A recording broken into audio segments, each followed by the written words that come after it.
पुण्याची जी अवस्था आहे ती सांगलीची होऊ नये अशी भीती वाटते। तरुणांनी खेळाची, संस्कृतीची आणि कलेची नशा जोपासली पाहिजे। आपल्या महाराष्ट्रात हे होऊ नये। महाराष्ट्राची संस्कृती टिकली पाहिजे। सांगली ही सांस्कृतिक नगरी आहे, तिचं पावित्र्य तुम्ही जपा असे आवाहन सुप्रसिद्ध सिने अभिनेत्री सोनाली कुलकर्णी यांनी केले।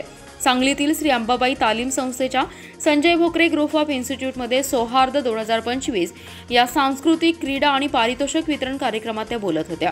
गोवा विधानसभेचे अध्यक्ष रमेश तवडकर यांच्या हस्ते सिने अभिनेत्री सोनाली कुलकर्णी यांचा सिने क्षेत्रातील उत्कृष्ट कामगिरीबद्दल महाराष्ट्र राज्य मराठी पत्रकार संघाच्या वतीने पुरस्कार आणि मानपत्र देऊन गौरवण्यात आलं। यावेळी संस्थेचे अध्यक्ष संजयजी भोकरे, ज्येष्ठ पत्रकार अशोक वानखेडे, श्री अंबाबाई तालीम संस्थेचे उपाध्यक्ष सिद्धार्थ भोकरे, इंद्रजित घाटे यांच्यासह मान्यवर उपस्थित होते।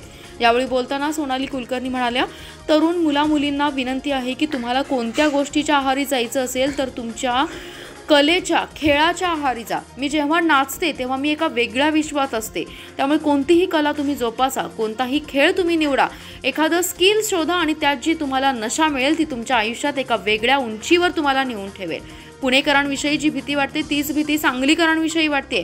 आपल्या महाराष्ट्रात हे होऊ नये। महाराष्ट्राची संस्कृती टिकली पाहिजे। हे सर्व आता तरुणाईच्या हातात आहे। सांगली ही सांस्कृतिक नगरी आहे, तिचं पावित्र्य तुम्ही जपा।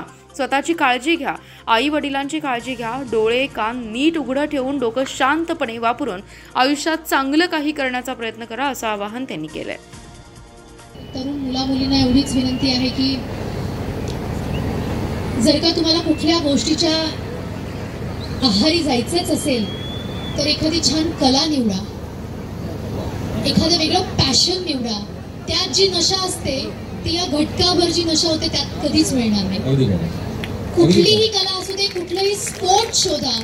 ट्रस्ट मी, माझ्यासाठी डान्स इज लाईक मेडिटेशन। मला खाली बसून 2 मिनिटं ध्यान लावायची गरज नाहीये। मी जेव्हा नाचते तेव्हा मी वेगळ्या विश्वात असते।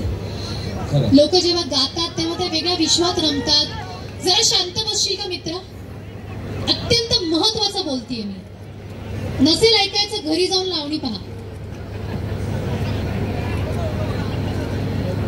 त्यामुळे कुठलीही कला, वादन असेल, गायन असेल, चित्रकला असेल, नृत्यकला असेल, स्पोर्ट्स, जे काही कुठलीही एखादी अशी स्किल शोधा, त्यातनं मिळणारी नशा करा आणि ती नशा तुम्हाला आयुष्यात कुठेतरी अत्यंत चांगल्या ठिकाणी घेऊन जाईल, हे लक्षात ठेवा।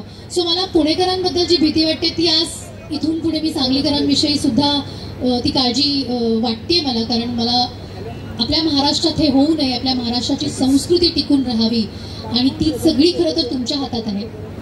तर याची काळजी घ्या, स्वतःची काळजी घ्या, तुमच्या आईवडिलांची काळजी घ्या ज्यांनी इतके कष्ट करून तुमच्यावरती हे संस्कार घडवलेले आहेत।